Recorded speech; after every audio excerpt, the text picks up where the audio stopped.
يستعد نادي الرجاء الرياضي بقيادة فريقه الرقمي لإطلاق ورش كبير يهم إصلاح وتحديث الموقع الرسمي للنادي، وذلك في إطار رؤية رقمية شاملة تهدف للرفع من جودة التواصل وتعزيز حضور الفريق على مختلف المنصات.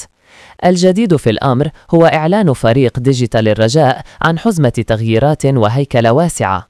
مدير الديجيتال داخل نادي الرجاء أكد أن العمل جار على تطوير الموقع الرسمي وتوحيد كل المنصات وصفحات النادي تحت هوية رقمية واحدة، حيث يجري إعداد مشروع كبير يتطلب الوقت ليظهر للجمهور في أفضل صورة.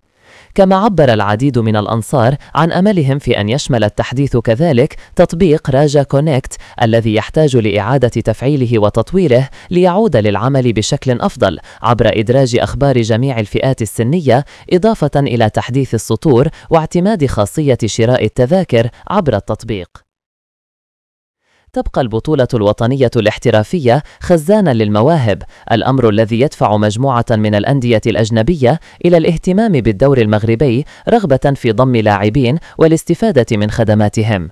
وذكرت تقارير صحفية مصرية أن الأهلي مهتم بخدمات اللاعب فؤاد الزهواني، رغم تأكيد في وقت سابق عدم وجود أي مفاوضات بين الطرفين، دون أن ينكر إمكانية وجود اهتمام في ظل تألق اللاعب مع المنتخب المغربي بكأس العالم للشباب في الشيلي.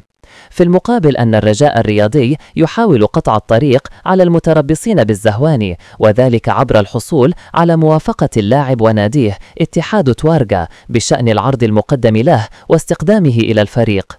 وأشار إلى أن الرجاء يعول كثيرا على رغبة اللاعب في الدفاع عن ألوان الرجاء كون طموح الزهواني بالارتباط بالرجاء الرياضي.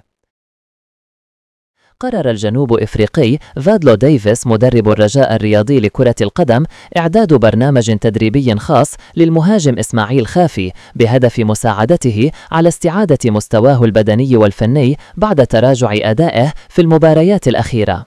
وأن إسماعيل خافي طلب من الطاقم التقني تخصيص برنامج فردي يشمل تدريبات بدنية وتقوية العضلات داخل القاعة الرياضية، إلى جانب حصص فنية لتحسين اللمسة الأخيرة أمام المرمى بعد الصعوبة التي وجدها في فرض مكانته داخل التشكيلة الأساسية منذ انضمامه إلى الرجاء الرياضي.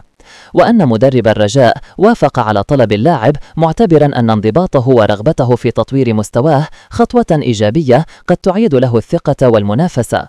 ويأمل الجهاز التقني للرجاء أن تشكل هذه الفترة فرصة للاعب من أجل استعادة حسه التهديفي خلال الجولات المقبلة من البطولة.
لتشجيعنا على مواصلة العمل وخلق أفكار إبداعية، لا تنسوا الاشتراك بالقناة وتفعيل الجرس وترك تعليقاتكم على الفيديو لكي يصلكم الجديد أولاً بأول.